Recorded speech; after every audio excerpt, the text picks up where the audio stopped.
Japanese attack on Pearl Harbor on December the 7th, 1941 was one of the great defining moments in history. Over 2,300 Americans were killed on that day, and on the next day President Roosevelt declared that day a date that will live in infamy. Our nation entered into a world war, and men from all over the country signed up to go overseas and fight against the axis of evil. Our little town of West Point sent over 125 men into all branches of the military. We lost 5 of them: Owen Baldridge, Robert Yates, Norman Lee Whalen, A.E. Trent, Sammy Wright, and Shelby Wright.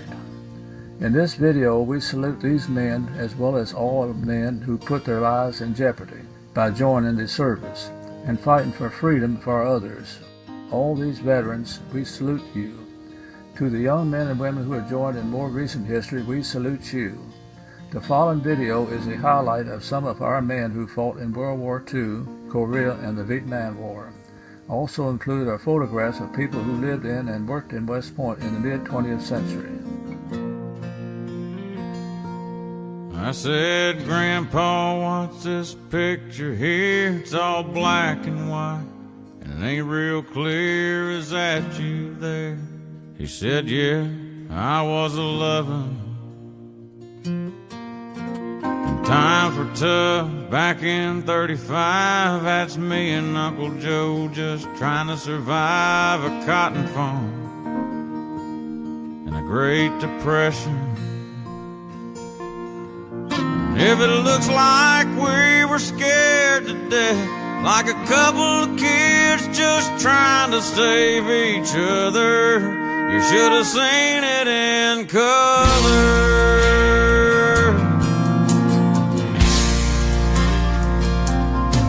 Oh, and this one here was taken overseas in the middle of hell in 1943 in the wintertime. Almost see my breath. That was my tail gunner, old Johnny McGee. He was a high school teacher from New Orleans, and he had my back right through the day we left. If it looks like we were scared to death, like a couple of kids just trying to save each other, you should have seen it in color. A picture's worth 1,000 words, but you can't see what those shades of gray keep covered. You should have seen it in color.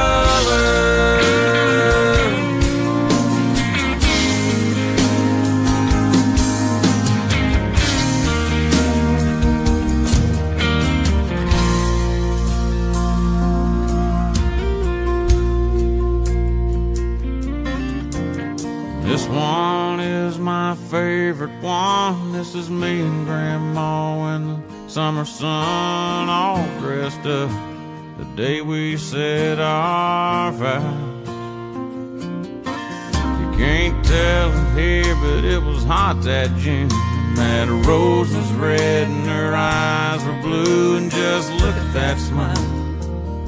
I was so proud.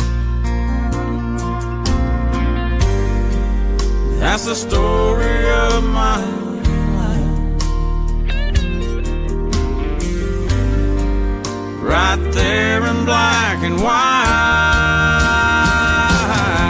And if it looks like we were scared to death, like a couple of kids just trying to save each other, you should have seen it in color. Yeah, pictures worth 1,000 words, but you can't see what those shades of gray keep covered. You should have seen it in color.